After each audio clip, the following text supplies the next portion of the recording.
Spud, how about a space dog? Yeah, why don't you shoot me one? All right, here you go, big boy. Wow, look at that. Oh, Captain, do something! Right.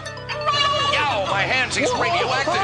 Something feels funny. Captain, are you okay? I'm okay, but look at Spud. Oh, yucky. Heavens. What can we do? Let us do something. Hurry. The Space Ranger handbook says to put his feet in a bucket of cold water and a damp towel on his forehead. That won't help him. I don't think he's a him anymore. Let's see what the manual says about gender blur. Oh, it's worse. It looks like cybernetic biomechanical feedback. But that means he's becoming homomechanistic. That could result in total cellular implosion. Oh my God, he's splitting into schizotrimorphic ectoplasm. Once it reaches the primordial ooze level, the whole ship could be in danger. They've shifted into an unstable transmutant phase. And they look real mad. Don't let them get on you. Oh no, they're on Friends the would console. walk up to me Better and get just them be off like, the what the console.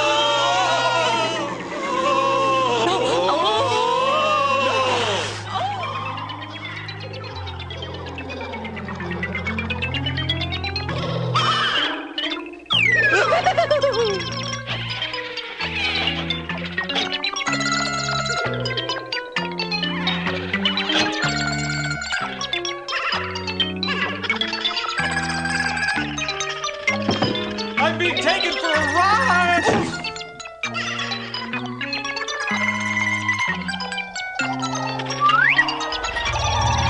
They've taken over the command chair.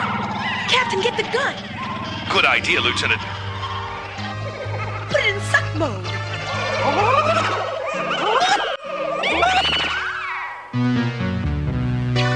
Now we commit the remains of our brave comrade into the arms of the great void of the cosmos.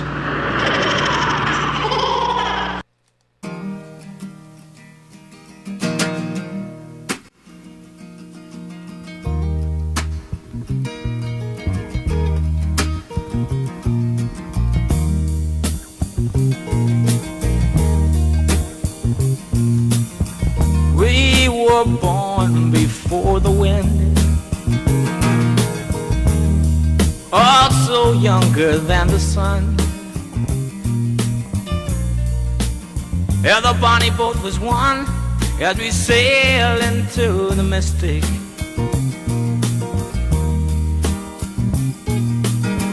Oh, I can now hear the sailors cry, smell the sea and feel the sky. Let your soul and spirit fly into the mystic. Well, And where that foghorn blows, here we are. I will be coming home. I don't know. We'll see. We'll see what Yeah, happens. when the foghorn blows, I wanna... That movie is called Futuropolis. Futuropolis.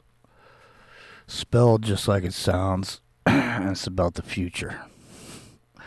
It's actually kind of funny in a cheese ball kind of way. If you're feeling like a nice big cheese ball with your flapjacks and roast beef, there you go.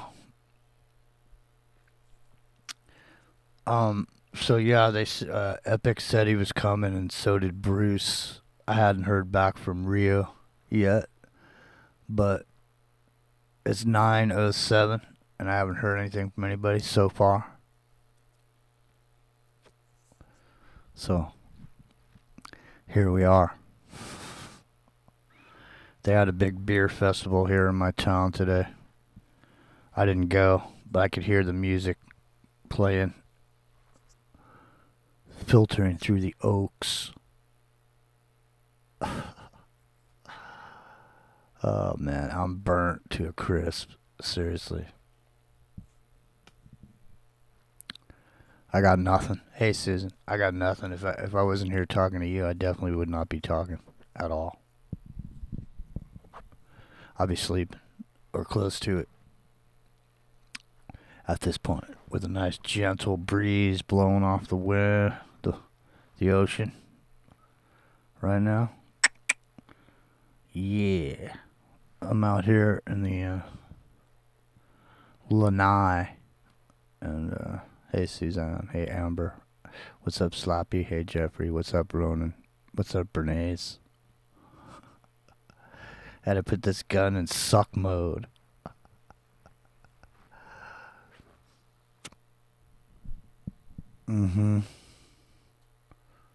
Well, I don't know. Still nothing. Let me see what these guys are up to. Hang on a second. This is about as low-key and casual as it could be. It's almost become a cartoon of itself.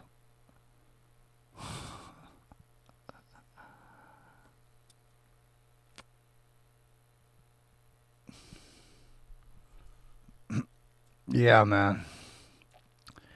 So anyway, hang on. Hey, Bruce, what's happening, man? We're just kicking. Oh, not. I'm just, yeah. Let me just get my lighting set up here. Yeah, no, I was just kicking it over here. Epic said he was going to join us. I think he wants to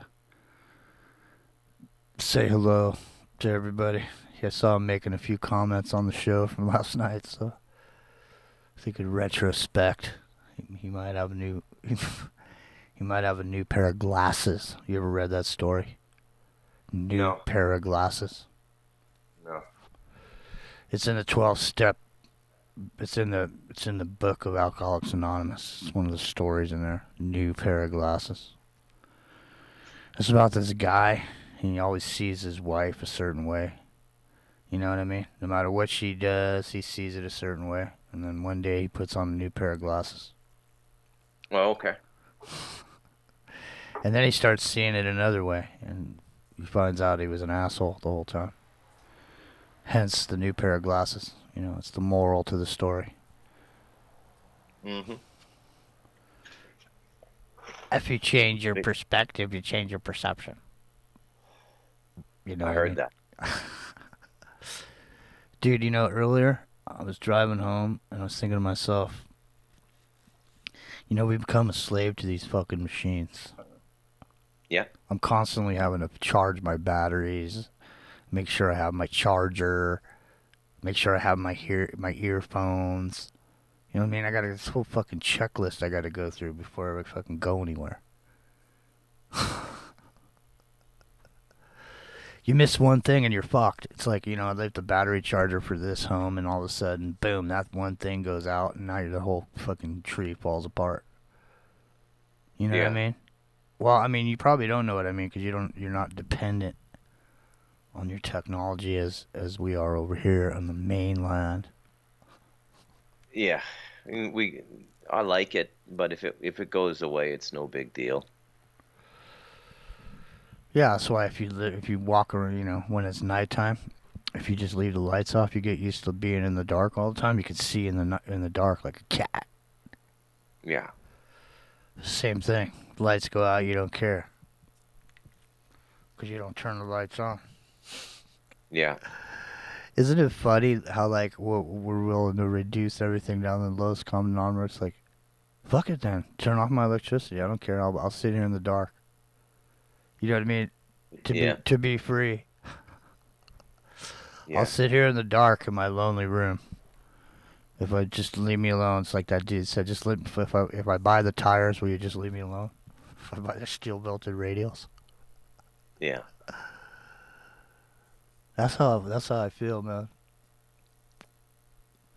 It's like you reach this point. It's like, what do we got to do to get you to leave us alone, man? I don't know. Well, it looks like Epic may not be so epic in retrospect tonight. Looks like I've lost a couple of subscribers the last couple of nights.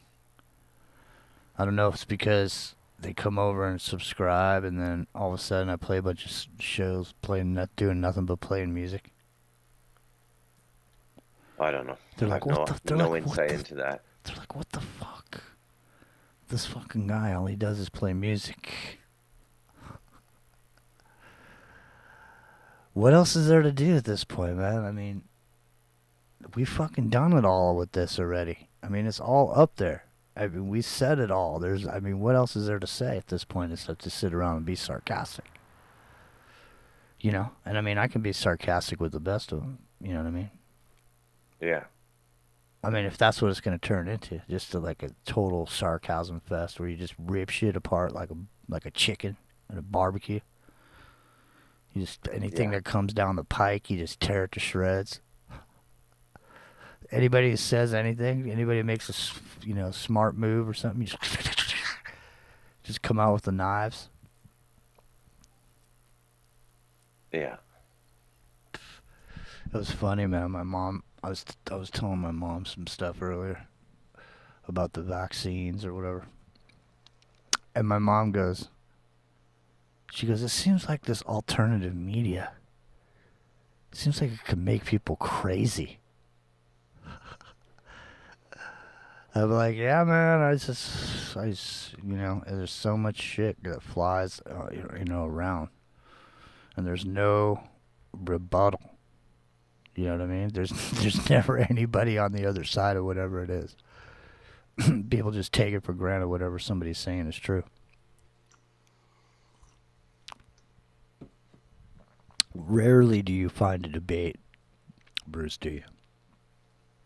It's mostly just singing to the choir. I think, Jimmy, they've got people so thoroughly confused now, the debate's not really possible even anymore. Yeah, because, I mean, isn't like your very fabric of reality has been distorted to the point where it's unrecognizable at this point. Mm-hmm. So you're just sitting there, you're going, where the fuck do I fit into this whole, program? Because, I mean, if you strip it down to the bare bones, I'm going to work and I'm making some money. And I'm going there every day and I'm fucking coming home and I'm, doing it every week or whatever and I'm making this money. But is that all there is? I mean, what the, you used to, the whole reason people used to sit through that ugly nature of what we have to do, the whole reason you sat through that was because you had this whole someday attitude. Like, someday, you know what I mean? I'm going to go to this job I don't like and save money. And then someday I'll go to Costa Rica and build a house or whatever, like you did. Yeah. But there's a someday aspect. But like since the past 2 years have happened, there really is no someday.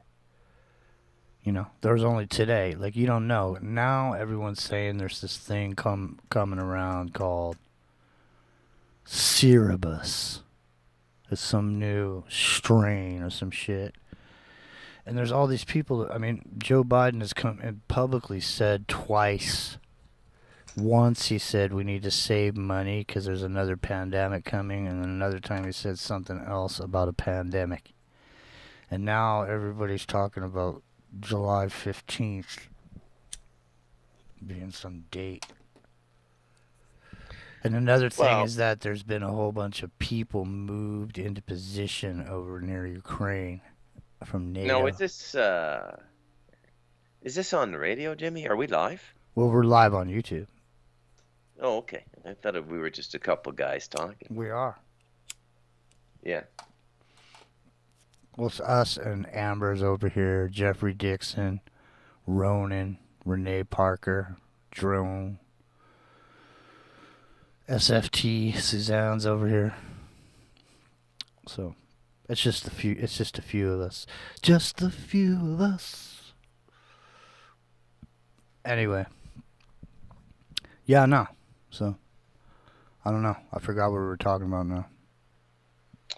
So, Canada is having massive system outages. One of the biggest telecom companies has had intermittent outages for 3 days now. Mm-hmm. Rogers, and the banking system is down as well. Like you can't use debit cards, and that's been intermittent for several days as well. There's just too many things here, Jimmy. Too many things going wrong. That's what I mean. I mean, it's just you can't. There is no future. You know, for most people right now, there's only like right now surviving through the week. And I saw somebody, a friend of mine, you know, posted on Facebook that they buy the same shit every week. You know, they go to the store, they buy the same group of drinks and stuff and this and that and the other thing. They buy the same thing every week, and they were saying that the price of their normally weekly stuff has gone up. It's doubled in the last week. Yeah. So, yeah, so that's what I mean. It's like, so now when you're going to that job at this point, you're barely just doing it to survive. So your whole existence seems like the only thing you were ever here for in the fucking first place is to go to your job and buy shit. You know, yeah. That's basically it. That's your whole fucking purpose of life in America. Is to go to your job and spend your money on shit. Yeah. And keep your mouth shut. Yeah. So when it just doesn't. Hang on. Yeah. Hang on a sec. I don't know what's going on with the dog. No worries. I hear him barking in the background. So anyways, we're just kicking it old school. It's we're in the mood. I played that Glenn Miller piece at the beginning of the show. Glenn Miller in the mood. But I don't know where Epic is. He said he was coming on, but now he's looking like he's not. It's looking like he's not around. Let me go look. Let me go see if he sent me a message that I didn't get. No, he's yellow. Something tells me he laid down and just.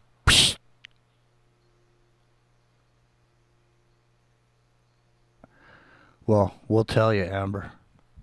Bruce is putting together an eco village over there on his land. He's gonna have little spaces people can cruise to, if you want. It's one of those heritage sites. United Nations. What are we talking about here? I'm not putting together any eco village, dude. That's crazy talk, man. You're not putting together eco village? I couldn't handle crazy North Americans now, man. I've been away for 7 years. You know how long it takes to deprogram over here? It takes like 3 or 4 years. I don't want to go through that with new people. Plus, I already live in an eco village. I mean, these people. That's what I'm saying, man. Peasants are an eco village. That's what I'm saying, homie. Yeah. That's what I'm saying. You're building an eco village. I sent you that shit today on permaculture. Do you know about permaculture? Mm-hmm. You do? Mm-hmm. What do you know about it? Well, I know the circle is the principle, and I know that it's pretty popular here. There's a lot of people. Permaculture has been going on in Costa Rica since before it became popular, and it's part of maintaining a homestead. So it's basically farming for one. And you can produce a massive excess, and trade with your neighbors if they're growing different stuff. But I got neighbors, seriously. Like there's this one family up here, and they work in a group of about 12 or 14. It's a mixture of Nicaraguans and Costa Ricans. And dude, they grow everything, man. They grow their beans, they grow wild rice, they grow their own coffee, they grow all their own fruit. They grow everything, dude. Everything. Well, that's what I mean. That's what's cool about permaculture, especially where you live and how old you are. At this point, if you started planting around your property with permaculture in mind, you'd have a bounty of shit for yourself for the rest of your life. Like, you plant some apple trees, whatever, you plant this to that, you plant some berry trees below that, you plant some herbs down below the berry trees. You just have this, Yeah. Garden of Eden outside. It just takes care of itself. You don't have to do anything. Yeah. That's what's I mean, that's the thing. Like, say you're 25 years old, you get yourself a piece of land, start planting, Yeah. start planting yourself some trees, this and that, and the other thing. By the time you're 50 years old, man, you got a whole situation out there growing in your yard. Yeah. Quite nice. Quite nice. Yeah, man. Clyde. What's going on there, buddy? I don't know. It's Braids talking about Clyde in the chat room over here. So, I don't know, man. I haven't really been listening to Clyde too much. Yeah. I mean, he I don't know. I gotta be honest, I haven't really been listening to too much alternative media at all. I mean, I'm not listening to any of it, to be honest. I mean, What's left to be said, man? what's less to be heard? I mean, when was the last time you turned on a radio show and heard something that you haven't heard before, or heard somebody that's, got some juice, some intellectual capability to speak about this or that off the top of their fucking head? Yeah. You had a bunch of readers and, repeaters and, like, mockingbirds. It's like mockingbirds in the fucking echo chamber. Yeah. Agreed more. Yeah, man. And it's like there's like a domino. You know what I mean? Yeah. It's like it starts off somewhere. There's like you remember that dude, Bill O'Reilly? Remember that dude? I think so, yeah. All right. Well, he was an American asshole on Yeah, okay, I know we're talking about the same guy. Yeah. So he used to have this show, and on this show, he used to have this thing called talking points. Okay. And he would go on there and he would say the shit or whatever, and then whatever he would say on that, for the next 24 hours, every single conservative radio show and TV show would say the same exact shit that he just said. Mm-hmm. And so this is like this is a thing in the mainstream, but now it's also a major thing in the alternative media too, because everybody's got to listen to somebody. In other words, if somebody's on the air, they got a bunch of other people on the air, they have to listen to somebody. They got to get their news from somewhere, right? They're listening to somebody, and there's a somebody out there who puts shit out, and then everybody else parrots whatever that is. And they beat the shit out of it over and over again. They're still talking about it.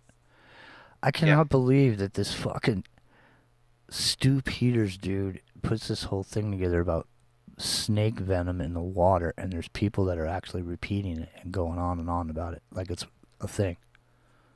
Like, it's beyond. Yeah. I mean, the idiocracy is literally. It really is idiocracy. Someday I will see a president that looks just that speaks and talks just like that president in idiocracy. Yeah. It's literally, dude. It's just like it's become like I was saying earlier before you got here. It's like become a cartoon of itself. You know. I'll bet, dude. I'll bet. I can't even imagine. Like my son says this to me all the time. He says, Dad, I can't even explain it to you anymore. You'd have to come back and feel it for yourself. He said it just is what it is. But I mean, we all know what's coming, Jimmy. I mean, the rug's gonna get pulled out, and if you lip off the cops, they're just gonna whatever shoot you in the head or whatever. I think it's going from zero to South Africa in 4 seconds or less. That's what I think, and they're gonna take the opportunity to just bring in a lot of retroactive justice. It's not gonna go the way anybody thinks it's gonna go.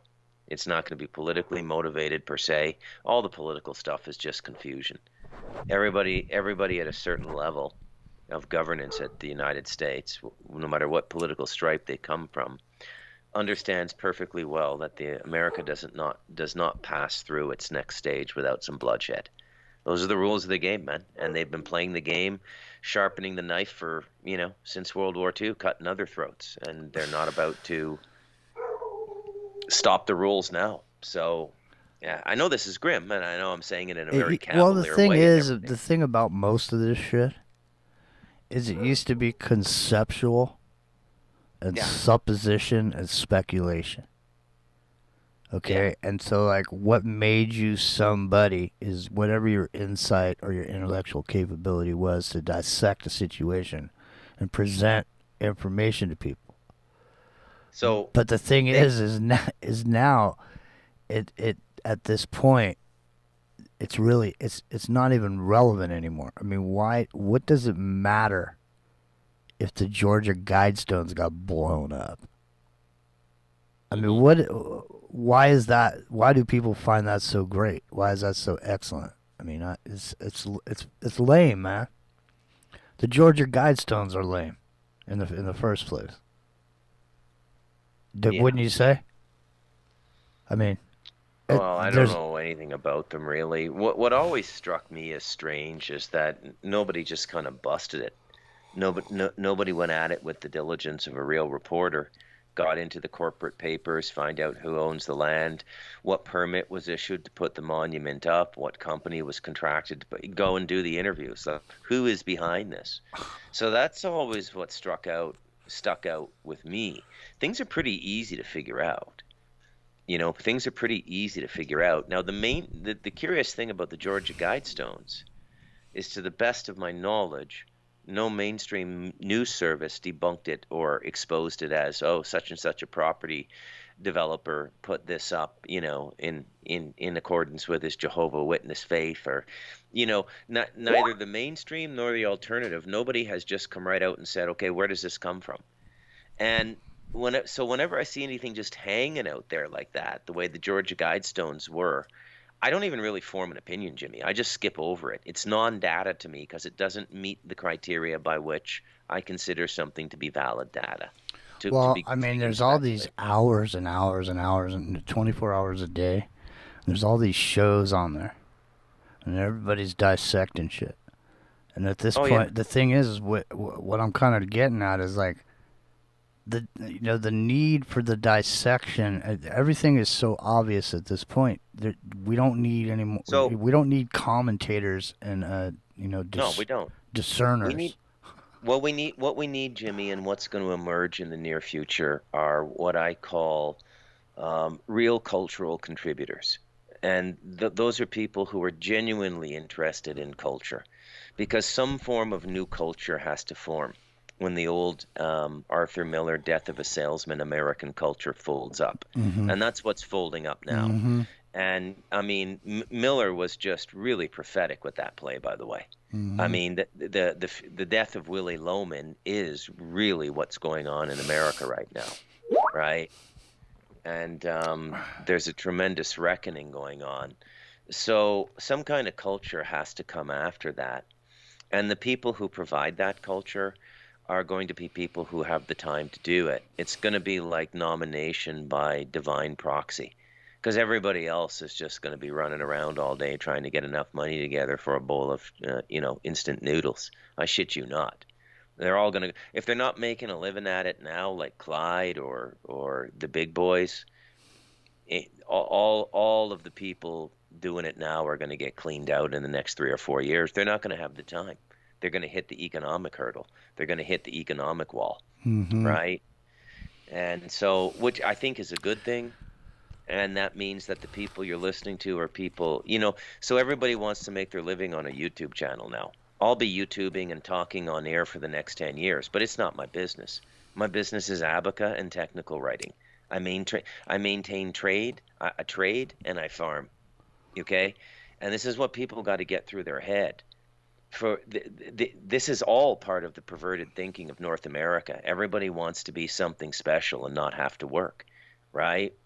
But why don't you make your work special by buying the time to do it yourself, right? And that's why our art is so bad now, because the only people who have the time to write. Let's look at the literary field. The only people who have 2 years to invest in the 4 or 5 rewrites a publishing house is going to demand on a first draft, the only people who can do that are people who are funded.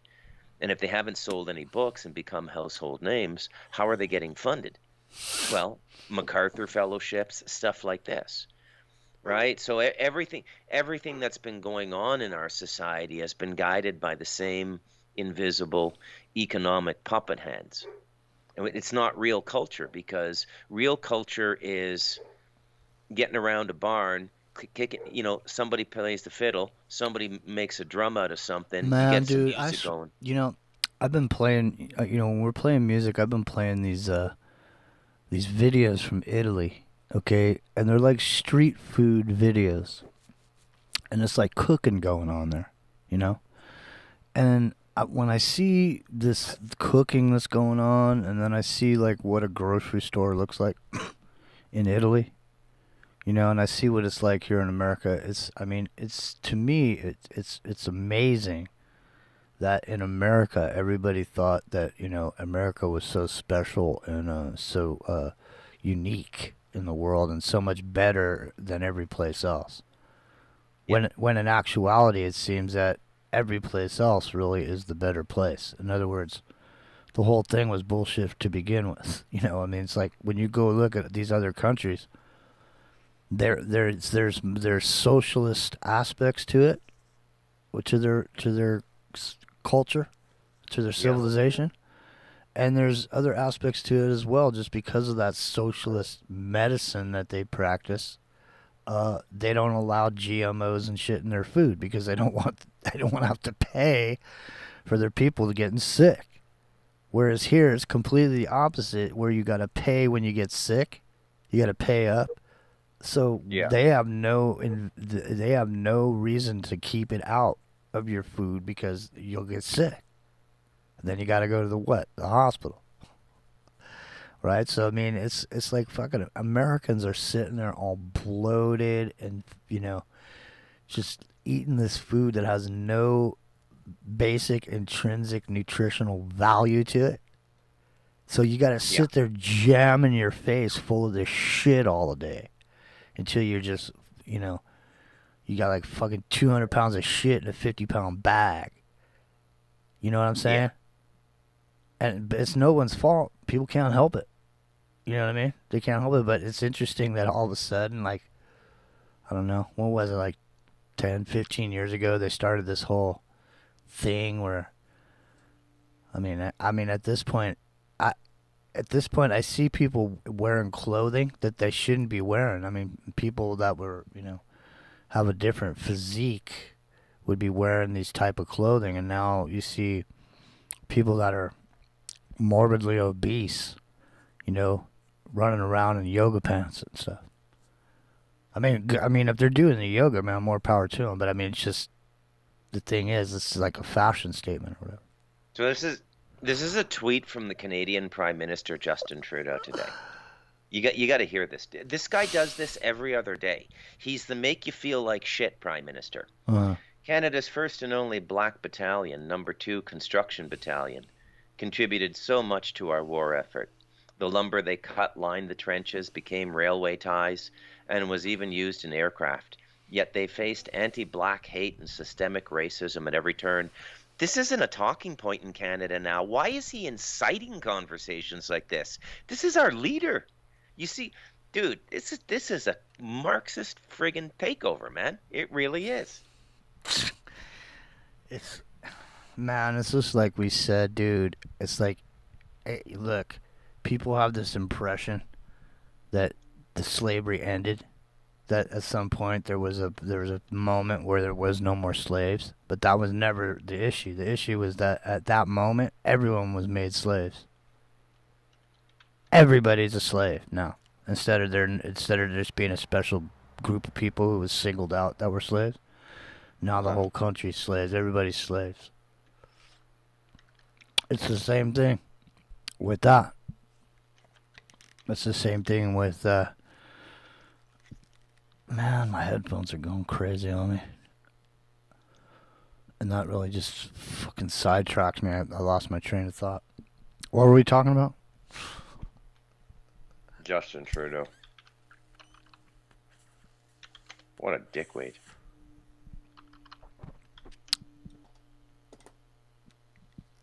Yeah. All right. Well, Epic says he's gonna be joining us here and momentarily. So he must have excuse me, took a nap or fell asleep. Anybody can remind me what we were talking about? You said something about Justin Trudeau. Yeah, dude, hold the line for a moment, okay? I shall return. He shall return. Hold the line. I'm holding the line, man. Well, anyway.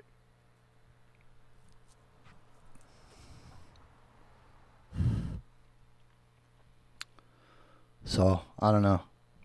As far as like, doing the show, we're going to keep doing the show, but it's probably going to change a little bit. Like, we may just, on Friday night, we may have like a format, we're going to bring we'll each bring some articles to the table and talk about them, whatever it is. It's not necessarily going to be, information, about all this underhanded shit that's going on. At this point, it's out in the open.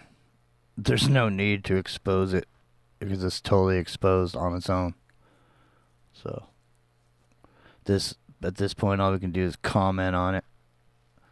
Maybe talk about some stuff, some interesting stuff. We got interesting friends, so the show will be interesting. I just don't want to, I don't know, man. I just, I can't, it's just hard. It's hard to explain just because, for the last 3 or 4 years, intensely, we've been focusing on the show and all that. And so, in the middle of that, it looks and feels like something. Okay? But I'm not in the middle of that anymore. And since Kev passed away, see, even when I wasn't on the air anywhere, like I wasn't doing shows, I was still going on Kev's show. So, I just, I really miss Kev. The whole thing for me changed after, we did the 12 hours and we tried to raise some money for his family. And which we did, $10,000. So, after that, though, and then the aftermath thing happening, that, that really just fucked everything up, and having to go back and, like, change up, man, because I put everything into that, and, so did Epic. He was working full-time every day and going there and doing the show every night. And I've been working for the last, 7 weeks or whatever, and I can't imagine having to do a show 5 nights a week. right now, like if I had to do Aftermath, what we were doing Aftermath, if I had to do that right now, I wouldn't be able to do it.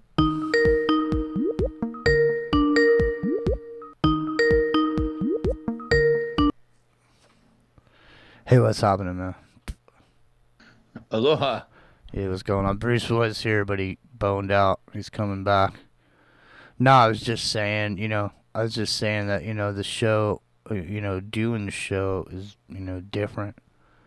Because, I was talking about, just Kev dying and the Aftermath thing all happening sort of at the same time. And, it's just doing the show now is different. And, we were taking our time off and, taking our time and just kind of hanging back because, I was just telling everybody that, when we were doing the show full time, I can't believe how you were, how you were, working every day. Working every day? Yeah, I know, right? And it's like I was just telling everybody, it's like I've been working for the last 7 weeks, and there's no way I could be doing what I'm doing every day and still show up and do a good show every night. And you did it, and that's, fucking stand up, man, Well, So I gotta say, like, for example, last night when I got buzzed, drinking too much, it showed. I listened back and it showed. My apologies to Robin and to Bruce when that happened. Yeah, I think Robin's it's in one the of chat. those things where you look back and you say, well, the only way to keep from falling asleep in a situation where you drink, or excuse me, where you work every day and then have to drink to kind of accommodate that. It's an excuse for people who drink, exactly, right? But it's also something that's a lifestyle. It becomes a lifestyle after a while.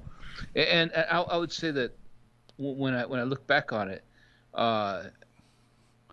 the research that we did is so good. It's so good. It's so profound in a way. That's what I mean. It's like yeah. we've done all these shows. Hang on, here comes Bruce. Hey, Bruce. Hang on. He's coming now. So I'm just saying we did. No, yeah, there's gonna be another network, man. But we're not gonna be on live Monday through Friday. We're gonna be live Friday. Well, no, because this isn't our full-time job, and we have at least in my case, we have. Well, yeah, a no, full-time and the job. thing Yeah, is you like do too. it's like we're saying, it's the whole. Everything's different now. There's no need to. There's nothing that needs to be exposed anymore because the people that were being exposed are exposing themselves. In plain English, we don't. There doesn't need to be 20 million people, out here discerning what's going on and showing people all the things that are going on in the background. The shit that's going on in front of our face is enough. Go ahead. By the way, Epic is a perfect example of what I mean by the kind of person who will contribute to culture in the future. You see it?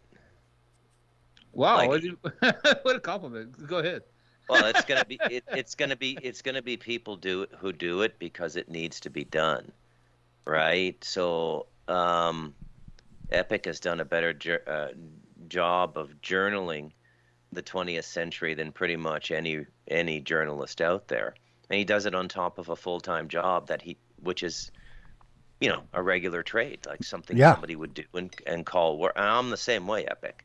All my books, everything I do is on top of buying my pet food, taking care of my wife and my nieces and nephews and my stepson and my son, and those are the people you want doing culture because they're there for the right reason, man. And then all of these people hanging on by one branch in a banana tree, I mean, they're all going to get shaken off, man, in this coming recession/depression. They're just not going to be able to do it.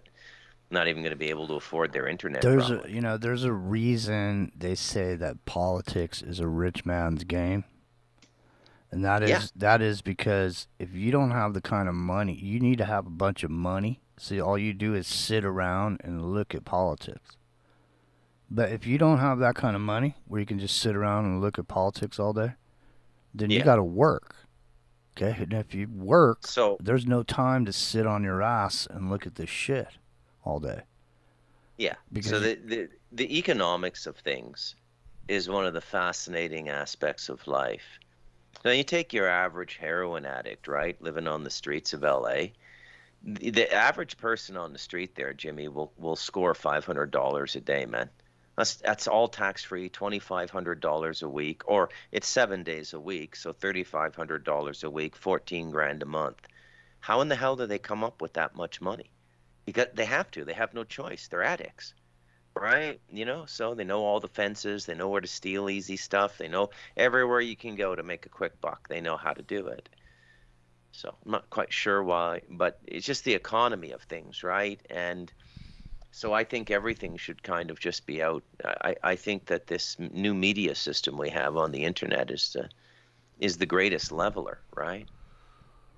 Yeah, I mean it could be, but the thing is the baseline for reality, okay, is skewed because the difference between the say mainstream or the main line of popular culture had a gatekeeping system, okay, whatever that means. It kept out the stuff they didn't want, but it also kept out the fools and the chumps.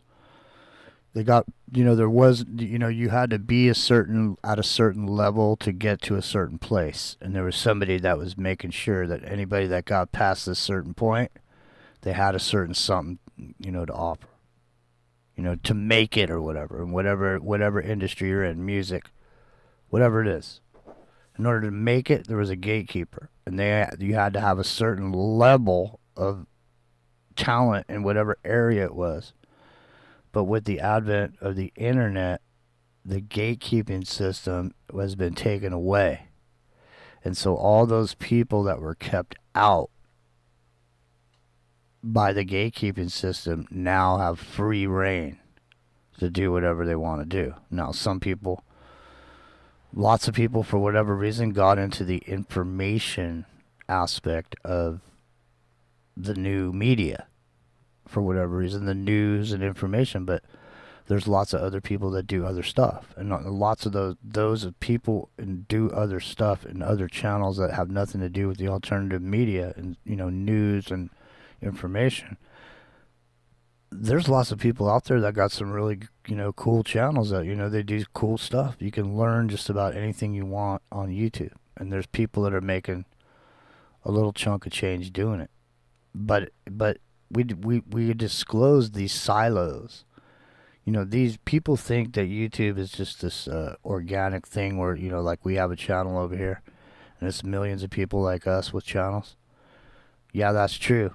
But the biggest channels and the ones that make the most money, they're in one building somewhere in Los Angeles. And it looks like they're in their house, but it's just an office space that's made to look like an apartment or a house. Yeah. And they're all promoted, and they have fake subscribers and all this other shit. Yeah. Go ahead. Yeah. The fake subscribers. Go ahead, Bruce. Yeah. That's the thing. So my theory on culture is pretty simple, because all culture was started by higher order beings, whether they be tribal shaman or spiritual leaders in more advanced communities. And they always did it because nobody else could do it. And they had to set down a new culture, right? So what I'm saying is everything that's coming is good. It's really not that. I've made my peace with what's coming. I've made my peace with it. I don't agree with any ideology out there, but what's coming is spiritual. It's not ideological. The ideologues just think they're riding the waves like a surfer, but they're gonna smash their heads against the rocks too, like everybody else, man. Ain't nobody coming out of this unscathed except him who got the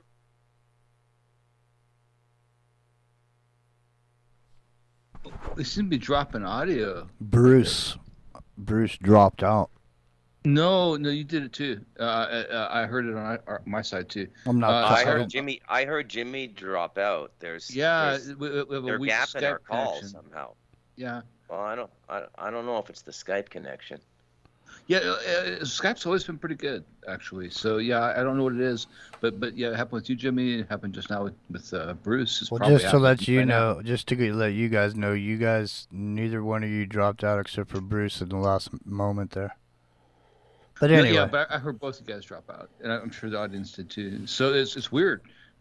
This is actually a first timer for me that they hear that happen that way. So I'm not sure what that is. Yeah, it's trippy. Trippy, man. Well, I don't know. The thing is like, there's a moment. The moment has passed. So something different has to happen out of that, because it's not the same thing anymore. I mean, I swear to God, go back and look. All our shows are on YouTube. They're all there. Yeah. I mean, on both channels. So- it's all there. The stuff that we said, it will stand the test of time. And I swear to God, if you look at the dates on the shit time that we said stuff, you're gonna see that we said it way before it happened. The Playboy stuff in particular. I mean, that is like that. We were on is that years so ahead before of there was time. anything, man. Yeah. And same thing before that Quentin Tarantino movie came out, we were on it before that movie was even out. A year before. Yeah. So, Yeah. and the problem was What are we talking about there? How did you scoop Tarantino? What were you talking about? Because Manson? he used the thing we were talking about with the there's a thing where in the movie they have what's supposed to be Polanski. What movie? Once Hollywood. Upon a Time in Hollywood. We're Yeah. talking about. And so the movie starts with him going to the Playboy Club. That's how the movie starts, right? And we talked about this very scene like 6 months before the movie ever came out, and how when they got back, this is what made Polanski file a complaint, a police department complaint for the Church of the Final Judgment, Process Church of Final Judgment, having their dogs harass him because he was taking care of this dog he didn't want to even take care of. Actually, as it turns out, he was just taking care of a friend and walking a dog in the neighborhood. And it shows up in that movie. I mean, it's a brief scene, but the fact that Quentin Tarantino even put that in the movie is like a nod to the fact that the process was there, and we brought that up way ahead of time. It's just one of these things that you look at and go, why would you even put that? I mean, it's a cut scene in a way. Like they don't show him walking the dog down the street. They show him talking with his wife, right? With the dog in the yard, but it's referencing after his visit to the Playboy Club. And the thing this whole thing, yeah. The thing was too about Manson providing underage hippie chicks over to the Playboy Mansion. That's a lot of what was going on. So people That's were totally what's going on. Yeah, so that's exactly what's going on. Right. Now we know that now. Like the A&E special just came out. This it's like a miniseries. It's not a miniseries. It's a series about all the playmates coming forward, talking about what's going on in the Playboy Mansion. We were talking about that years before. I mean, literally 2 years before it released on A&E. I don't know if we had anything to do with that. That'd be really patting ourselves in the back if we thought we did. But I have to wonder. The thing is, man, we pushed the needle over a little bit, maybe to make it come forward sooner than maybe it would have. Some of those shows we did where just the the integration of all these different systems, especially the Charles Lieber information and the liquid computing and the Harvard University papers and all this. I mean, it's amazing, man. Seriously, I mean, I haven't gone back and listened to any of those shows, but I'm just saying they're all there. You know what we did? They got like 100 views on some of these shows. Right. Because nobody was over here listening to any of it. But I'm just saying. We brought up Stanford SRI before anybody did. Just saying, do you feel like you reached a point where your head was empty? It's like, because I went for like I don't know how many years it was. I never repeated myself. You know what I'm saying? But it got to a point where I'm starting to feel like I'm repeating myself. You know what I mean? I just feel like we want to be a one-trick pony, right? That's the whole thing. Like to me, the thing that made the show interesting and always has been interesting for me personally, and why I've been involved the whole time, and why I research as much as I do is, to me, the research is a constant thing. Like I'm constantly following up on other leads, right? So I'm like Columbo wandering around out there. There's one thing that bothers me though, right? Yeah. And, Well, I and know I'm like it's the that same guy. thing. It's like, But the thing is that I keep finding, and we keep exposing them on the show, these things that are just, they are not coincidence, man. They are not. And when you find out things like had mentioned Maxwell last night in a retort a little bit. When me and Robin were talking, and the thing is, like, that is a big deal, dude. The thing about Robert Maxwell and how Robert Maxwell was involved with Rand McNally, he owned that. Our school textbooks went through him, and how he got assassinated by Mossad, and how he was the guy directly responsible and in the middle of the Epstein controversy. I mean, these are things that you wouldn't find out if you weren't researching things because you found them some other way. And those things only lead that way in the first place because you look at things that people just have never really followed up on before. And when we follow up on them, they've always been there. Like and that's why the Playboy thing is such a big deal. Playboy is watch that AE special, people. If you haven't watched it, watch that. We were talking about that the whole time. And when you look at it, and when we looked at it, it was still like a nebulous thing. Like we're just piecing the puzzle together and saying, well, doesn't it look like this is this? Right? But they're coming forward and saying, yes, it is that. I mean, they had that whole mansion wired for sound. They had that whole thing where they had the people who worked there were not allowed to talk to the staff. The staff were not allowed to talk to people or the playmates, but they were required to report on everything that went on. And they had video cameras. They had an actual command center, a literal command center. It's in the show. You can see it in the show. They had a literal command center set up where the microphones and the cameras all met, and they had the security team staff that followed the women who agreed to be playmates. We were given a certain stipend, what do we call it, stipend, right? We're living there.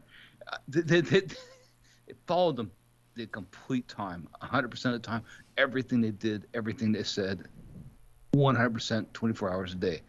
Now, that is horrific to us who think of it now in a way in modern technology times where this is possible all the time. But think about how it was in the 70s when that wasn't. I mean, think about how those poor women felt where they had this kind of overlord lording over them with this kind of technology that people didn't even believe existed even back then in the 70s, with this massive global command headquarters kind of data center that literally tracked everywhere they went and everything they said throughout the entire property. That's what it was at Playboy. And then when the senator visited there, or the person they wanted to influence at some point, and that girl's underage and we can blackmail you now, it's the original Epstein operation, and that is what Playboy was back then. Mm-hmm. And Bill Cosby is one that cracked that case, actually, not him personally, but the How case. come? Why do you think? And this is a rubber question, right? It's just to keep conversation bouncing off the wall. Why do you think Gloria Steinem didn't capture more of the truly decrepit nature of Playboy when she went in there undercover as the so-called feminist reporter? And she's CIA. She's a CIA agent. Yeah, right. Mm-hmm. This is a fact, by the way. People don't know. Gloria Steinem is a CIA agent. Well, okay. It's interesting you bring that up because Jimmy and I, we had a conversation along these lines before you popped on. Who pays people to take the year or two to write a book? They gave her money to write, that's all she admitted to, that the CIA did give her money to write, but the CIA doesn't give money away for nothing, right? But there's a question. Man. How did she infiltrate Playboy and not capture the sort of demonic underbelly of it, just speak about it in a rights-based sociological way, a feminist way? It's kind of ridiculous.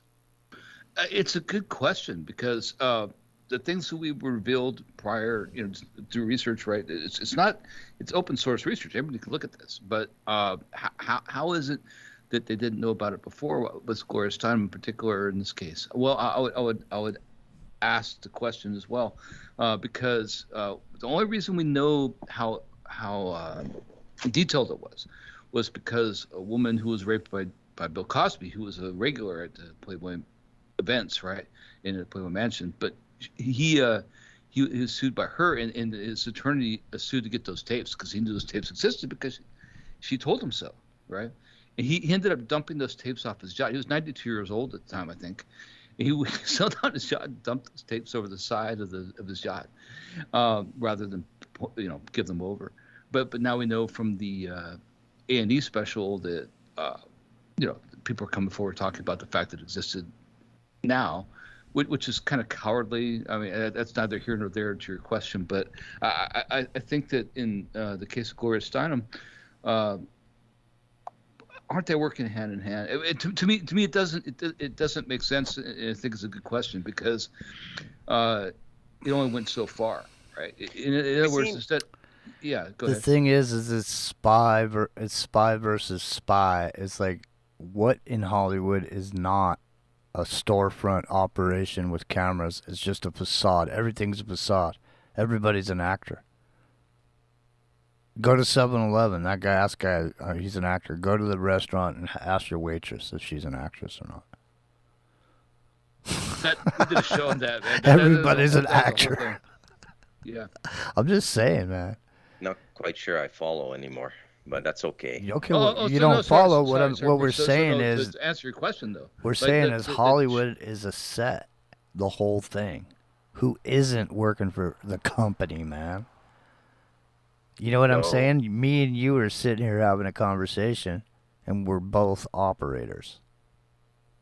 That's what I mean. And we're just not everybody's a spy in Hollywood. We let them know enough to take the steam off the kettle, right, to keep it from blowing up. But we're not gonna. They're not gonna let them know the whole deal because they can't know that.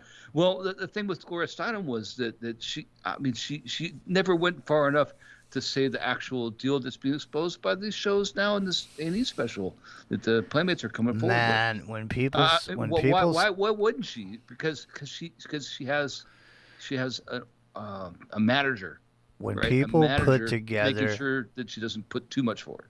People put together some of this, like for example, when we talked about Disney being a snatching operation. You know, they got this Mickey Mouse costume or whatever, and there's people sitting up in mirrored glass, high boxes, just watching video cameras, going, "Yeah, I want that one right there." They just snatch him in the costume and drop him into the chute. This is Mickey Mouse, and they just drop him into the. Man, I'm telling you, ask anybody's. Man, Brandy used to work at Disney. And she, when we talked about Disney, she talked about how there's all this, behind the scenes, underground, all this stuff. See, what makes people think the whole thing doesn't have a behind the scenes and an underground? There is no, I would say in Hollywood, there's probably nothing that exists that is not a movie set. Everything that goes on there, even in the background and the stuff that, is pop culture fodder or whatever for the tabloids. The whole thing. The whole thing is it's a production. Wouldn't you say? What's not? The underground. Sorry, didn't mean to interject. No, you go ahead. The underground aspect, the whole tunnel aspect. It's always kind of considered a ruse or a prank. Even though it wasn't really April Fool's, it was after April Fool's, right? Or leading into the discovery of the blueprints that showed the tunnel system that linked all these houses to Hollywood elite. The thing is, it's not a good April Fool's prank if that was the intent. What if it's real, right? What if it's real? I mean, and the thing that gets me, the more I think about that, it does make sense that Jack Nicholson and James Caan and all these people could just go there to the Playboy Mansion and pick their, pick of the litter, so to speak, for the night or whatever, sight on scene, just crop up. Imagine having the power, okay, of the machine that you could create a superstar, just like that. You can just say, okay, let's take Epic Journeyman here, and we're gonna make him a superstar. And boom, you're on this, you're on that. Next thing you're in this movie, da da da da, boom, boom. Next thing you know, it's a year later, and everybody knows your name. The whole time, though, see, you were chosen out of a group of people, and you were put in that position. Okay, take that any way you want. So what out of that group of people, have you guys ever seen any of these experiments that they do where everybody in the room is in on it except for the one person? And yes, the human zoo experiments. Yes, those are awesome. So like, there was this one that I saw where these people were shocking themselves. They were pushing this button, and when you push this button, it shocked you. And so there's 4 people there. One of them wasn't in on it. So the 3 shocked themselves, and then the one guy shocked himself, the guy that wasn't in on it, and he's like, oh, I would never do that again. Oh, that was awful. Oh, this is terrible, and all this. And then they separate everybody, and they put him in these rooms. And they put this guy in a room by himself. And in that room is the same thing that was outside that he pushed the button and it shocked him. There's one of those in the room, but nothing else. It's just him, a chair, a table, a room, and this thing on the table.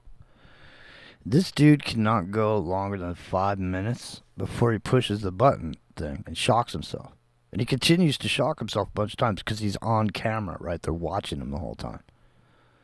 So this guy, people are, it's just, we are so spun as a human race. I don't think people can even. Do people know how to act anymore?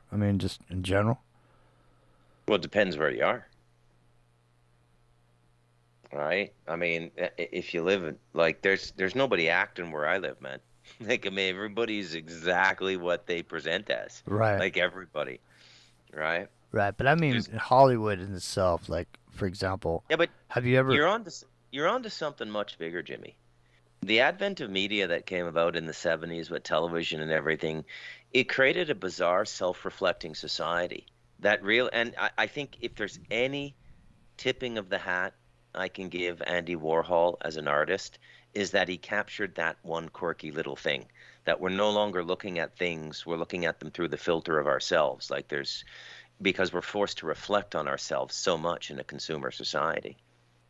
Right, but when you get out of that, you're living in nature, dude. All those consumer persons just go away. Generally, you're living with real people. When people, they don't wear the same clothes every day, but they kind of have a uniform like the Fonz. White T-shirt, blue jeans, rubber boots. You know what I mean? It's just, and there's no need even for variety in clothing. You know what I mean? Yeah, no, I get it. You're 100% correct because from a utilitarian aspect of it, if you're wearing clothes, you're wearing them for a reason. Oh, dude, I totally hold back when I'm on air because I know I'm talking to North Americans. I could rip on this for 45 minutes, man. How much bullshit there is now in North America. It's mind-boggling. Well, the thing is, dude, is that did you know, I know that you're very well versed in finances. Okay. Yeah. So, did you know that there's something that's called a consumption basket? Mm-hmm. So yeah. So you want to tell the listener what that is? That's a great economic term, by the way. Yeah, well, a consumption basket is how much money you spend as a consumer. And it's like what you put in that basket every month is your consumption basket. And so they have it dialed into what your consumption basket is, and so people's consumption baskets are going down. Yeah. Okay. Don't you think it? Sorry to interject, but don't you think it's odd that they choose to reveal that? Like it's one of those things that you always have, like the World Economic Forum and these meetings, abroad where they're coming out and doing things we never get invited to. But these are the secrets that nobody gets to know. But the fact that they're letting that be out there now, isn't that weird? Like why are they letting it be out there now? The thing is, it should be I mean, insulting. Epic is totally onto something Yeah. there. The fact that something even comes into public awareness now is suspect. It's been my experience, gentlemen, that anything done with intent is intentional. Yeah, well, you can. I agree with you, and I think the thing is that human beings in and of themselves should be offended to be referred to as consumers. It's like people take pride in being I'm a consumer. The consumer, what is it? What is that organization? The Consumer something organization. They make it seem Consumer Protection Association. Yeah. They Ralph make it. Nader. Yeah, exactly. They make it seem like being a consumer is something you should be proud of. And the fact of the matter is, the whole fucking economic engine of the world is based on Americans continuing to consume at a level. So yeah, you're right. But really, Jimmy, you're doing brilliant segues. You just trigger my imagination in ways tonight that's just brilliant. So this is really what the Great Reset is all about, is resetting the consumption mindset as the driver of economy. Mm-hmm. Now, please do not mishear me, guys. I'm not saying Klaus Schwab and his little pit bull there, intellectual pit bull, Ari, whatever, are good people. I'm not saying that, okay? But there is a reset coming. And remember, these guys are just ideologues they think they're in charge, but they're not. The only thing in charge now is God. I don't mean to sound like a Bible thumper or not thinking out an answer to a question properly, but believe me, I have thought through this all through. The only thing in charge right now is God. It's the divine, okay? This is a natural stage we're going through, and it has to change. And so what you need to understand is when you by bringing up that term consumption basket, when you get into resource maximization, okay, so arable land versus quality of food, how technology can increase food yield, what happens to the nutritional content of that food yield. They know the answer to all these questions, okay? And ultimately they want to live in the world in a good way, and they want their progeny to go forward. This is what depopulation is about.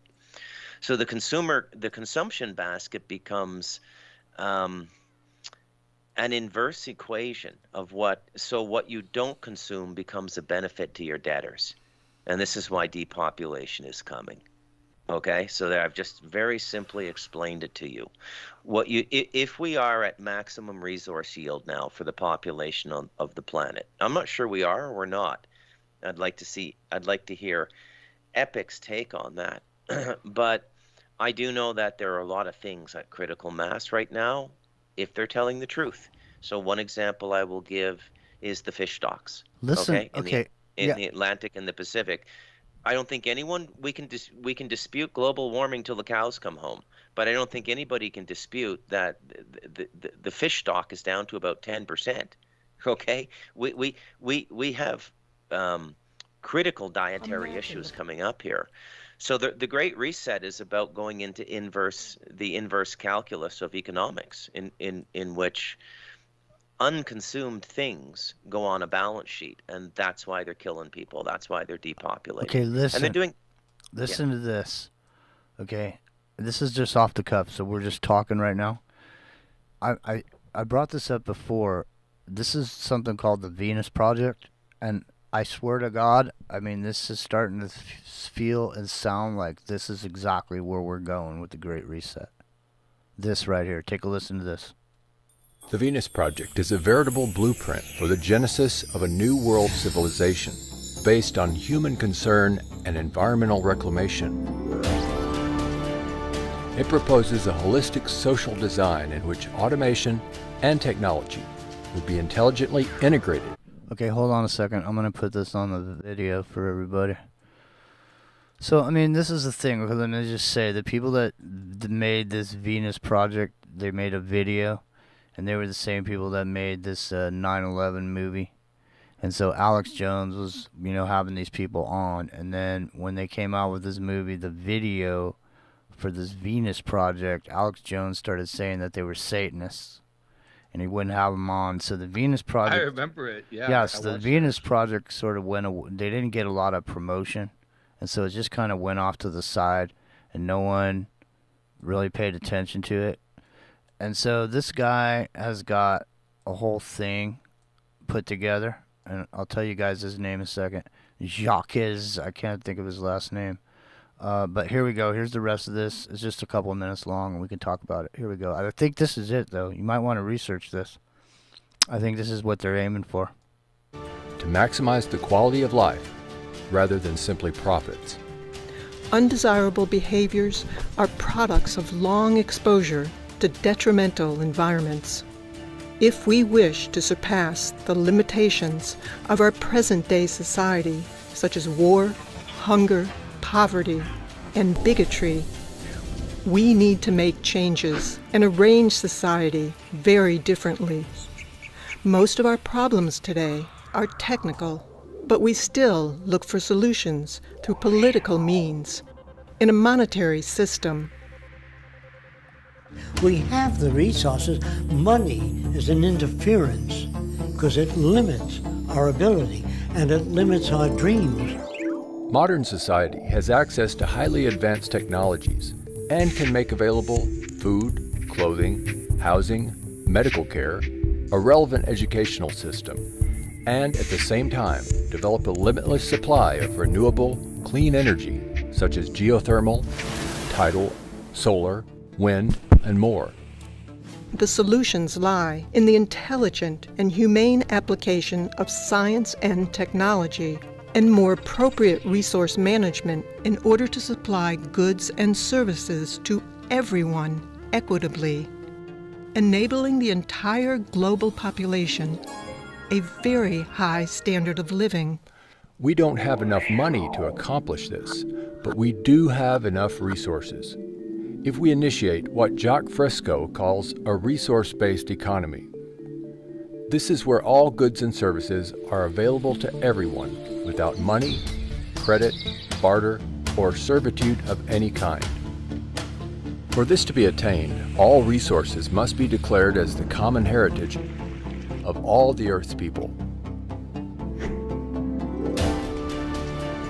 Imagine the possibilities of an unprecedented mobilization of scientific and technical alliances toward problem solving without the interference of money or politics to initiate global unification and restoration.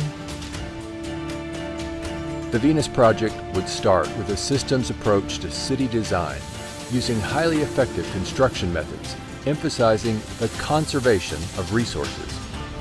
The first city would be a huge research center, making automated systems for the next city. It would be a place where we would disseminate information as to what sustainability really means for the future.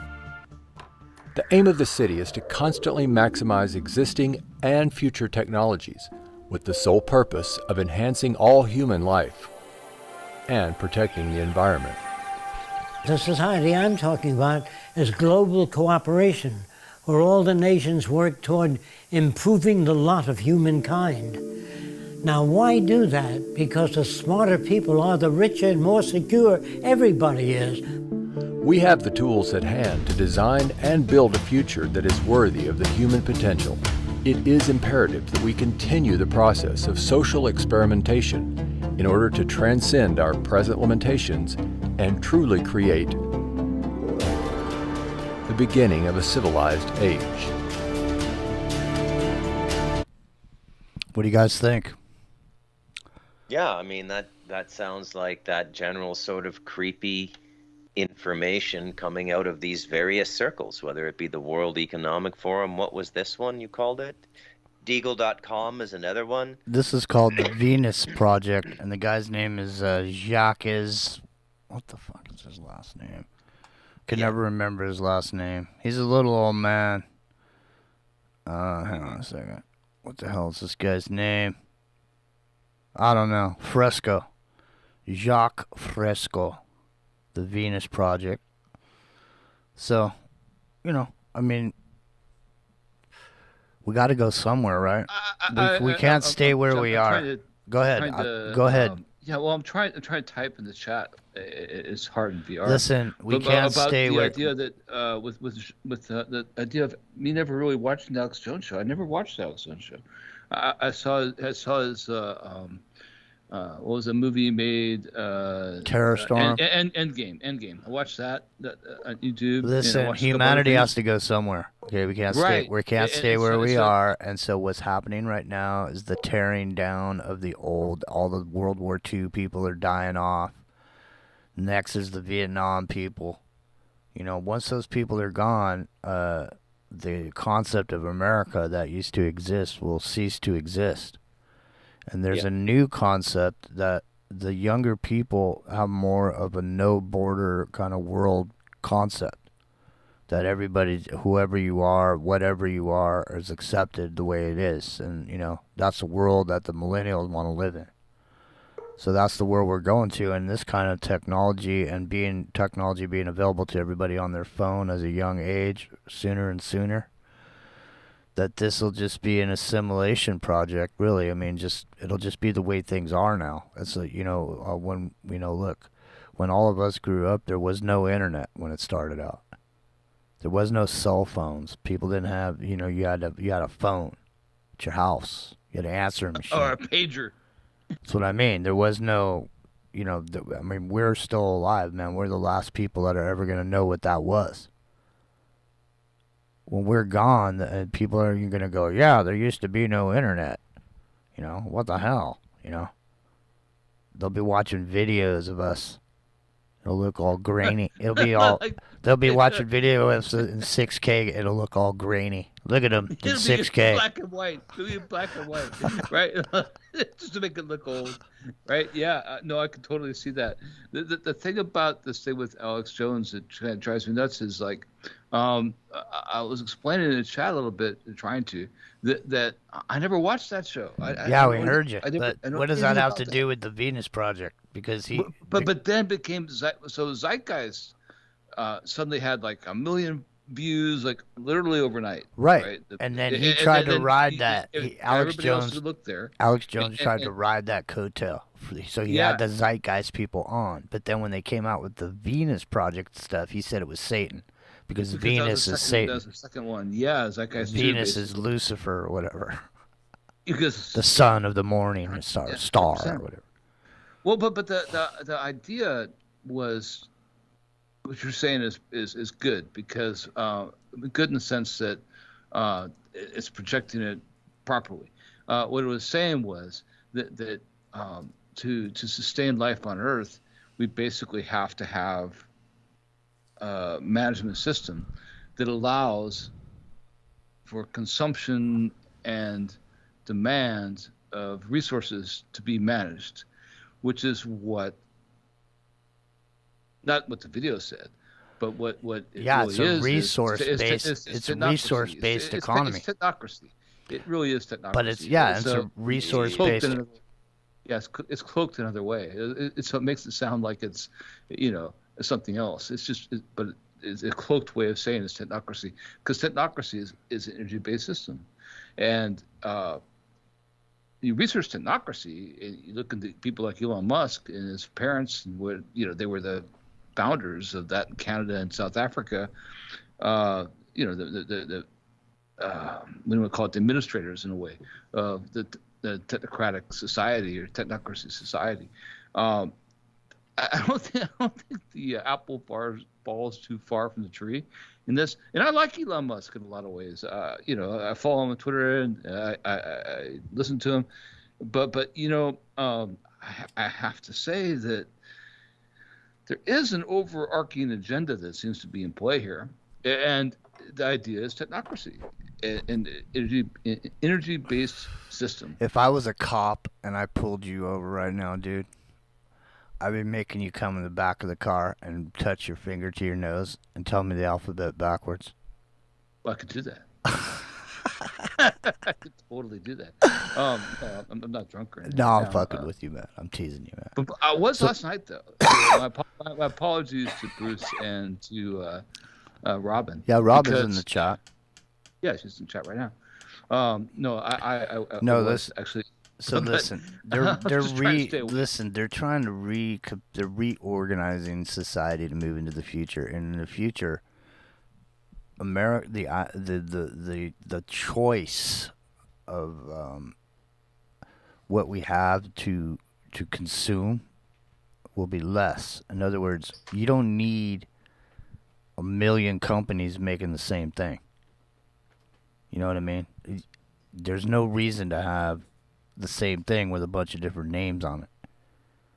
You know, there's going to be a reorganization to where it's, you know, those things that used to be promoted as being important will be promoted as being extravagantly wasteful for the Earth's resources, you know? So the less you consume, the more public social credit you'll receive.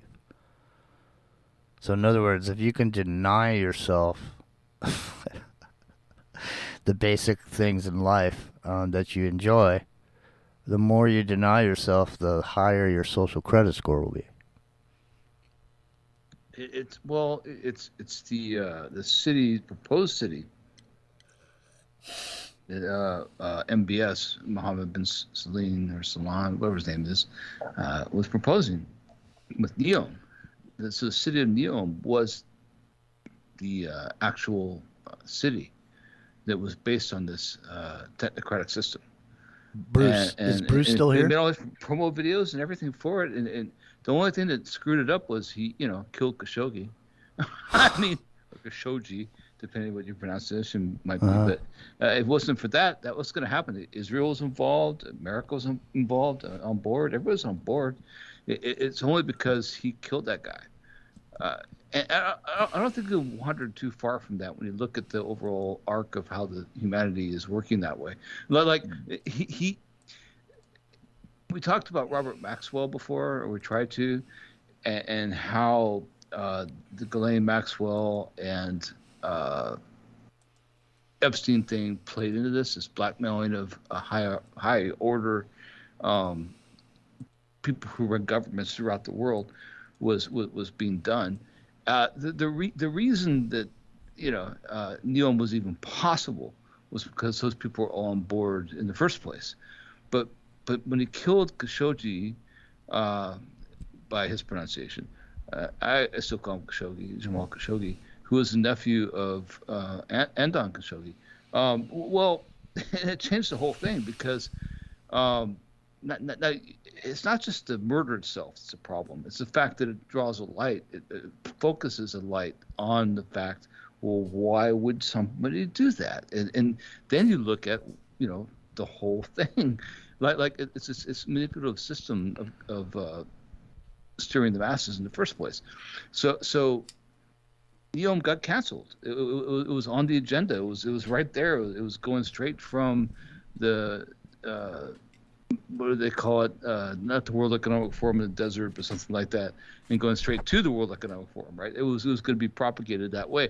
And once that happened, once he knew that he killed his adversary that way, who was actually really involved in all of these things. I have no idea what the fuck you're talking about, man. What are you talking? Sorry. Did it go too in the weeds? You wandered so far into the weeds that I thought you were in Secaucus, New I was Jersey. going to have to microdose shrooms to keep up with you there, Epic. Oh yeah, so that's my fault. No worries. But you know what I do sometimes. No, but it's relevant. I think people think that everyone knows what I've seen, and that's obviously not true. No, I know, but they're just not catching the connections that you're making to the Epstein and the Khashoggi. But it's true. But I know, and the technocracy of the city over there. But I mean, the city of Neom. Right. Let's focus on Neom. Let's take all the rest of that out of there. Because that is in the weeds. If you don't know hang on better. a second. I thought I heard Bruce chiming in over there. Bruce, are you there? I'm here, man, but I wasn't chiming in. Oh, I thought you were about to say something. No. No, I'm good. Keep going. All right, go ahead there, Epic Journeyman. Well, I just want to say that yeah, I think Jimmy's right to rein me in on that one without me elaborating how I know that.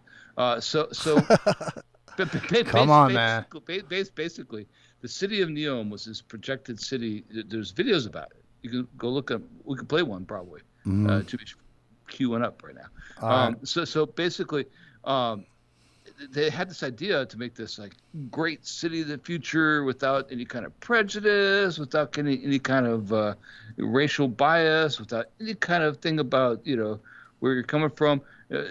Just to make life better for everybody. It's going to be this utopia, right? They're going to build on the Red Sea, basically, and it's going to be called Neom. And everyone in the governments of the world were involved with like promoting this. But only thing that stopped it was he killed Khashoggi. I mean that's the thing. Like it wasn't for that. Like on the eve of his big conference in the desert, that is what stopped it.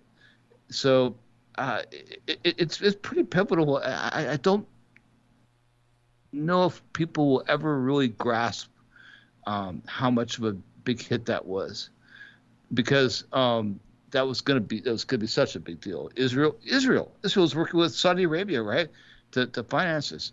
All the people who do this is what's really interesting about this.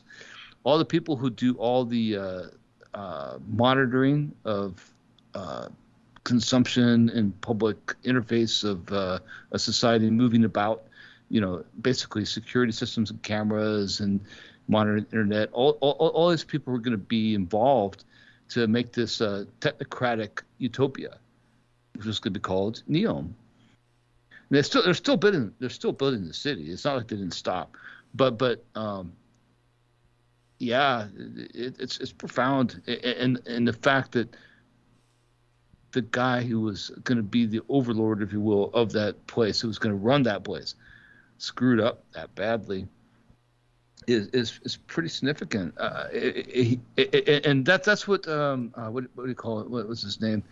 Jared, right? Jared Ivanka. So Jared was big in this, and when that happened, when got assassinated. Oh, music break. Or Jimmy giving you the big hook, buddy. The big hook. Well, yeah, this is not Major Tom. It's a perfect song for what you're saying. That's why I chose it.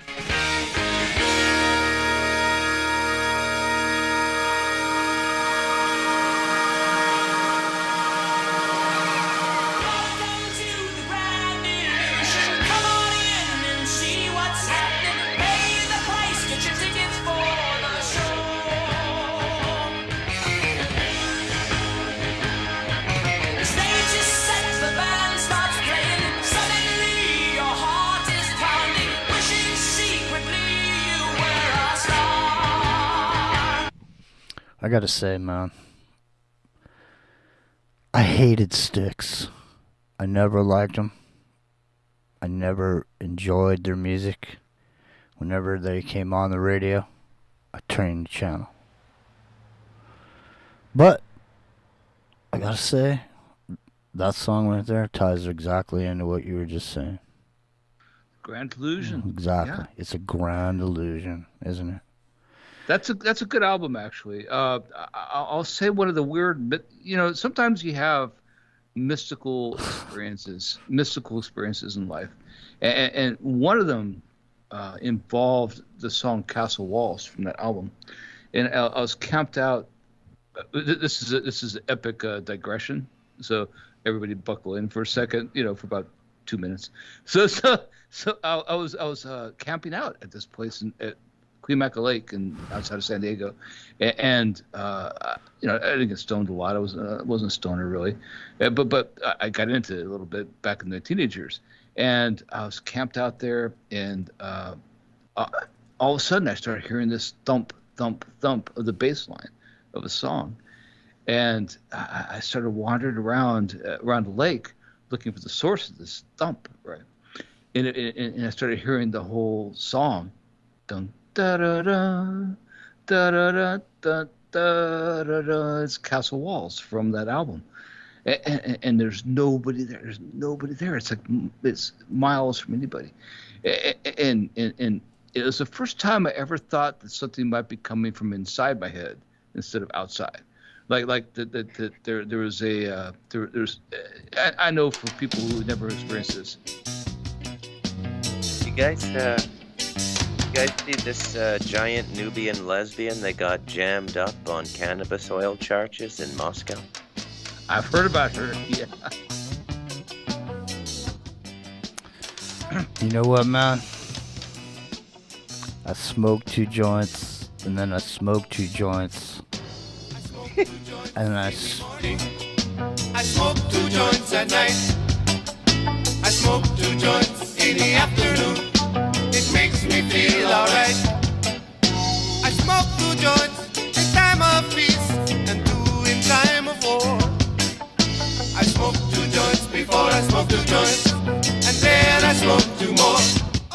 You know what I'm saying? He once told me, son, you be hard-working man. My mama, she once told me, son, you do the best you can.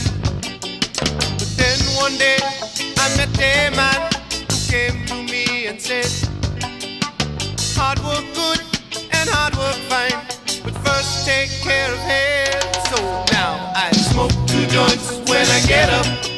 In the car I smoke 2 joints. See, man?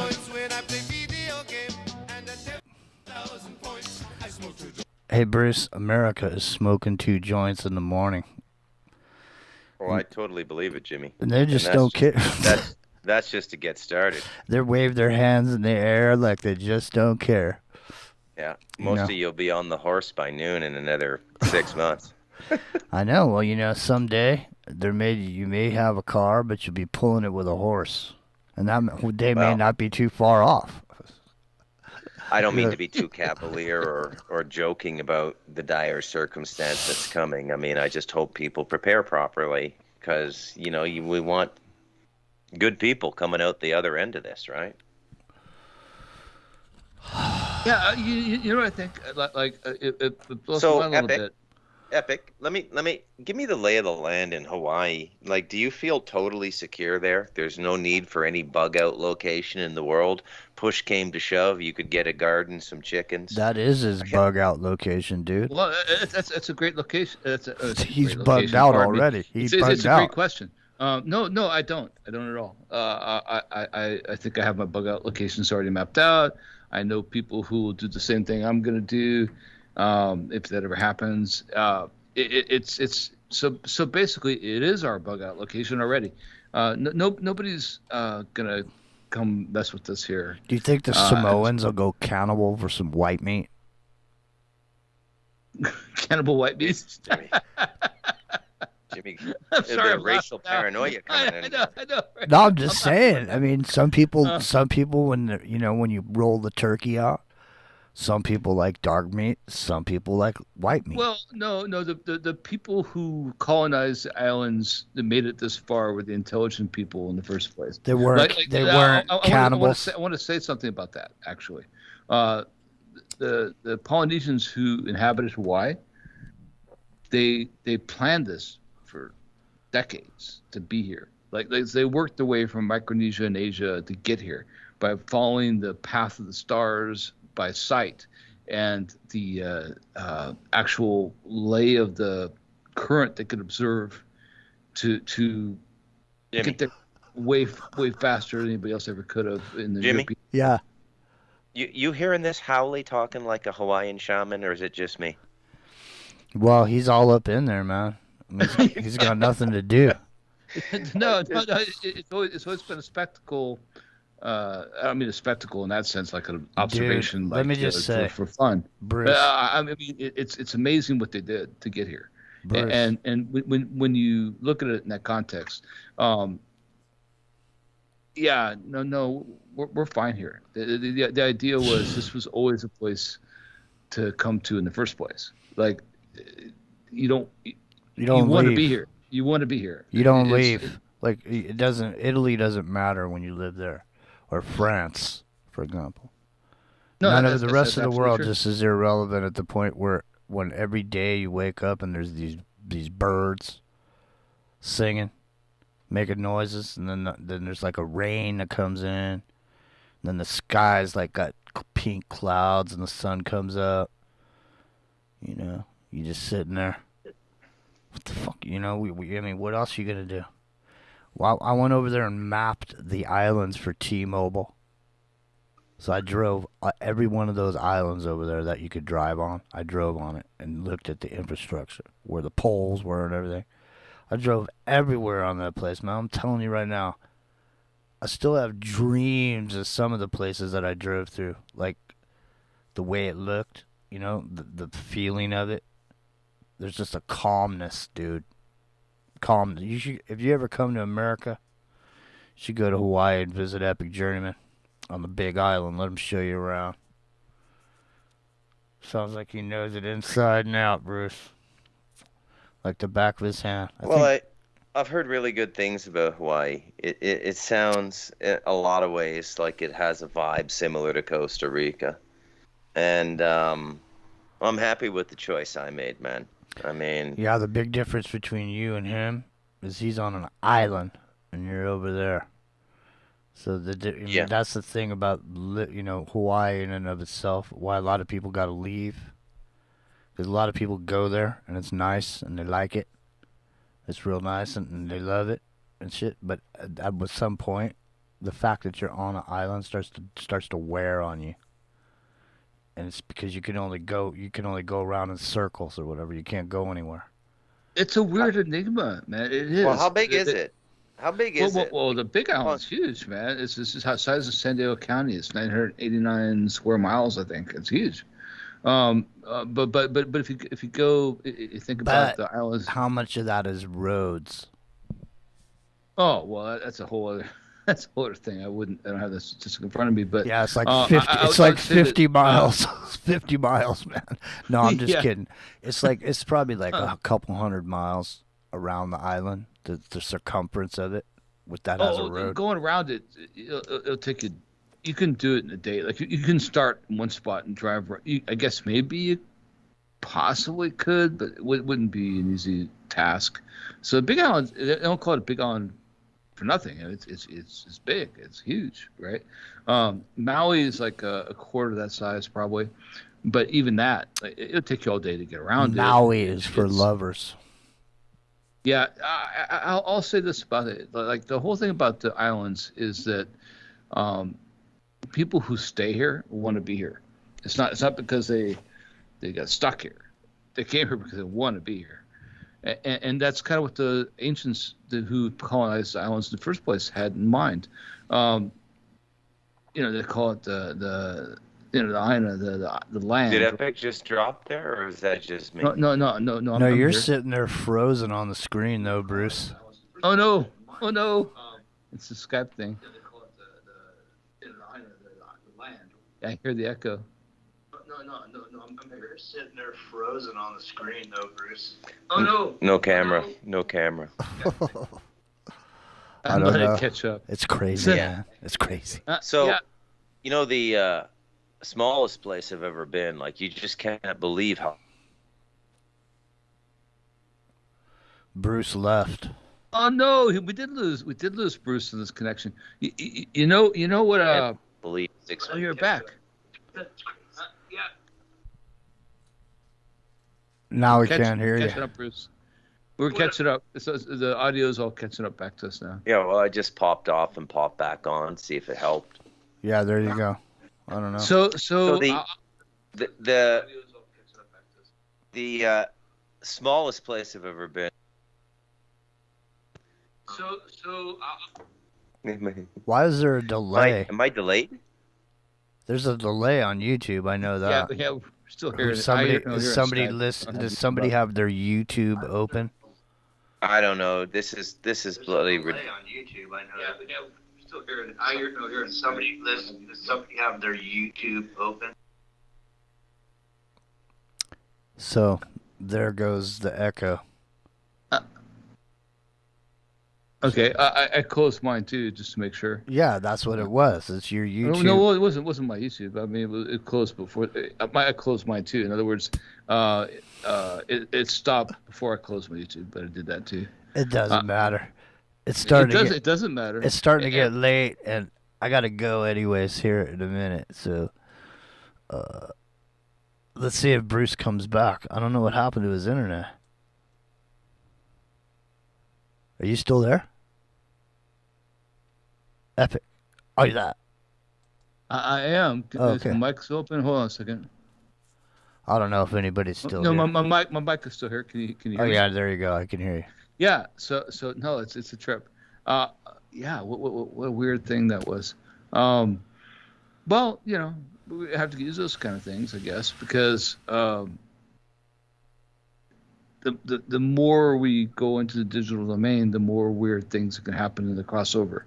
So I think that's just one of those signs of things we have to deal with. Like we think of it now, like we can explain it pretty easily by the connection being dropped or brought back on, or it's a domain thing or whatever. But let me try back in a few minutes. Hey, you're back. Cool. So yeah. No, I just think that like in the future, we can hear you, but there's a delay. Like I can hear. Hey, fellas. So yeah. I just think that. Like, are you on speaker or something? I can hear you. But yeah, I think your camera. I think your camera was bogging us down, Jimmy. are you on speaker or something? No, dude, I'm not on speaker. What the hell is going on here, man? Hold on. It's the echo. That was like a minute and a half ago. I know. It's like he's listening to YouTube because YouTube's got a delay.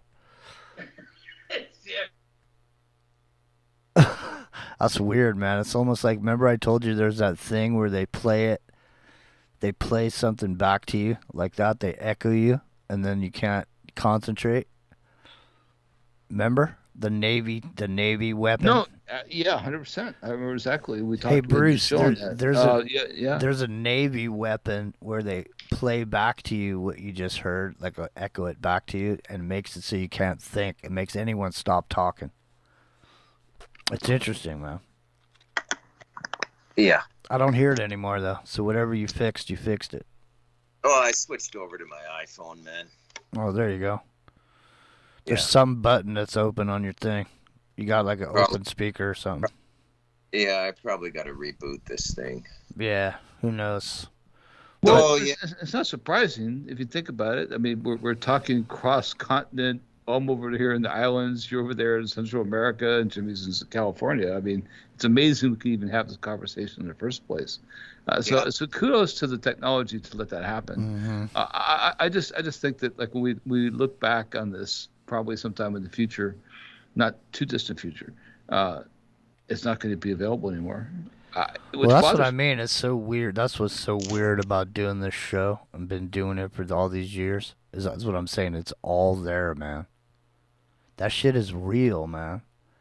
I mean, there it is. There's no script. There's no acting. That's us going through the world, man. For those years, the shit that was happening, we were talking about it. And every minute of that shit is up on YouTube forever, or at least until, it's there.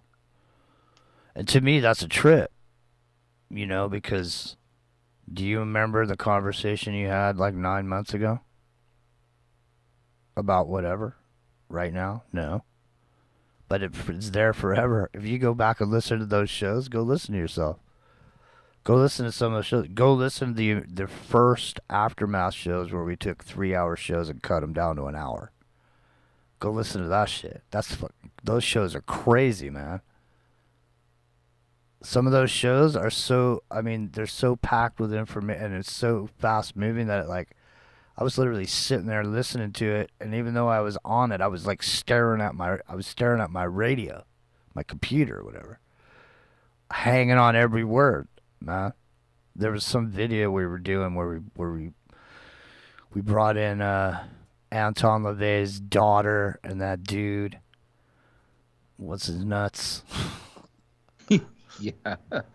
I mean, that's a whole other thing because he's married to her, right? Yeah, he took over the Church of Satan. Right. We were playing something, and it was like, you know, just the case that was made in that show was really, at the end, it made me think, you know, with the information that we put together in that show. So I don't know, man. Who cares? Doesn't matter. Like I say, you know, for us, we're here, we're doing that show, but then, you know, we don't go back and listen to it. You know what I mean? It's like a private conversation, boys. I don't know what you're talking about. You didn't name any names except for Anton LaVey's daughter. Oh, Zena LaVey. Yeah. Oh, Shrek. Yeah, Nicholas Shrek. So actually, we could get an interview with him, I think. Yeah, I wanted to talk to him. I was talking about that at the time, and I think that's a very real possibility. Yeah, I wanted to talk to him. We get him on the show. And I mean that. I don't mean that abstractly. We have a very real chance to. Yeah, no, I wanted you to. I wanted to talk to him. So I will hope. Yeah, hopefully so you can make it up. We got a lot of people on the show that people forget sometimes. I know that you think are hard gets, but we got them, and that's one of them. The thing about him is I'm still kind of researching him a little bit because he took over the Temple of Set and the Church of Satan after at LaVey and after Aquino. So it's like he's monopolizing this whole area in a way. And he married Zena LaVey in the divorced a couple years ago. But the thing is, that's a good guy to talk to. So in other words, I don't mean a good guy in the air quotes good sense. I mean good guy in he's the guy you could talk to. That's the source. Talk to the person. That's him. He did the best video and movie about Charlie Manson ever. It's called Charlie Manson Superstar. And he got to interview him a couple times in prison during the course of the production of that film. And yeah, no, this isn't somebody to be trifled with or think that you got something more than he does. He was there. The name of the studio is Lycanthrope Studios, I think, or something like that. Mm-hmm. Like he's a werewolf, which is the very thing that if you delve into Charlie Manson like we have, which you'll find out is he believed he could shapeshift. He believed that. I don't mean this like as an abstraction. He believed that. Like when he got thrown in the hole, he thought that he was actually able to go become a coyote running across the desert or a scorpion, things like that. And he made these actual emblems out of like threads and lint and things like that were these totems that he'd put around the prison. It freaked people out where they were so well manufactured. What was that? Yeah. So yeah. Charlie Manson's a very interesting character, but Nicholas Shrek is somebody we can talk to who knows Charlie Manson, met him personally, and yeah, we should do that.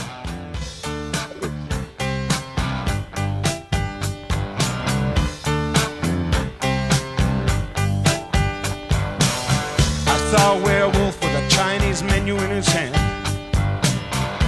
walking through the streets of Soho in the rain.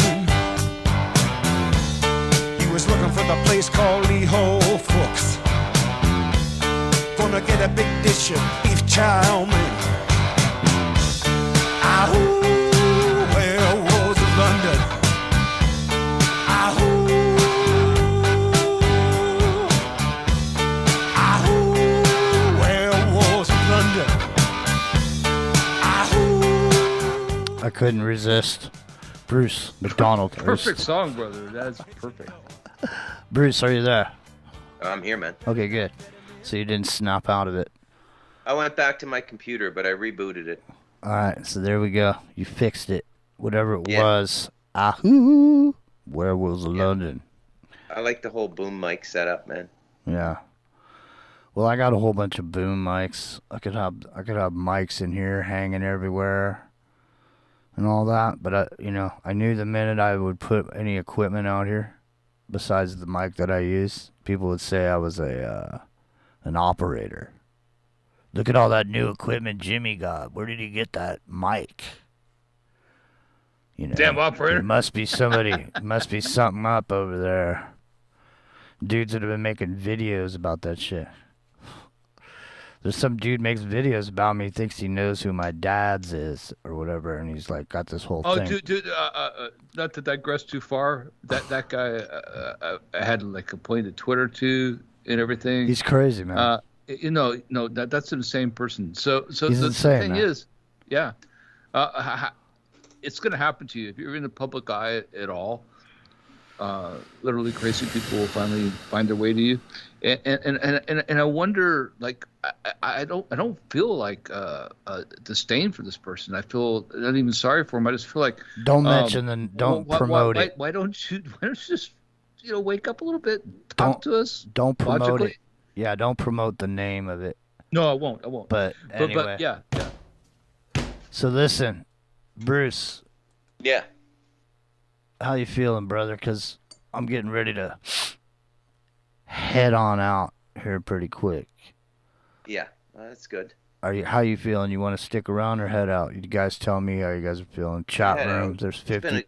It's been a good chat, man. Let's head out. No, it's been a good chat. And important to me, I got to apologize to Robin and to Bruce. From last there night. you go. Yeah, no worries, Epic. It really wasn't a big deal. It's impossible to offend me. I just, like, if I get frustrated, I just leave and then I just come back.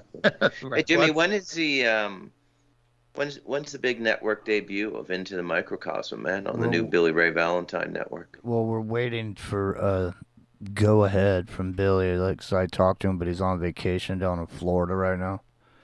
Yeah. So I didn't want to sit there and but we'll find out sometime in the next week or so when he gets back. I'll give him a call. We'll find out. And then, of course, I'll be back tomorrow to play some music in the morning. All right. But, I bid you gentlemen adieu. And thank you, man. All right, everybody. Aloha, amigo. Get yourself some fish tacos.